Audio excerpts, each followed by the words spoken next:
خان صاحب کے جو اول مخالف ہوا کرتے تھے، سب سے پہلے وہ کرپٹ ہوا کرتے تھے، پھر وہ چور ہو گئے، پھر وہ ڈاکو ہو گئے، پھر بات بڑھتے بڑھتے غداری تک آ گئی، پھر ان کو ایٹم بم کا نشانہ بن جانا چاہیے، اور کل پرسوں خان صاحب نے اب اپنے مخالفین کو مشرک قرار دے دیا۔ یہ بھی ایک شرک ہے۔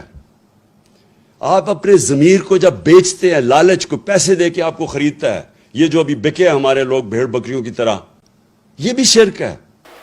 انا للہ و انا الیہ راجعون۔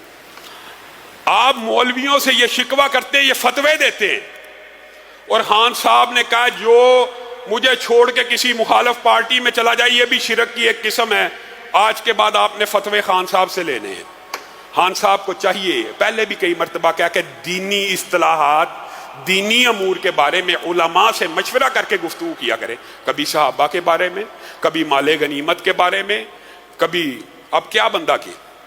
اب آپ اگر اپنے مخالفین کے اوپر شرک کے فتوے لگانا شروع کر دیں گے تو آپ ہی اپنے گریبان کو ٹٹولے۔ ہم آپ کو کیا کہ ہم تو صرف یہی بات کہہ سکتے ہیں کہ آپ نے بڑی احمقانہ بیان دیا ہے، اور آپ کو اس بیان سے رجوع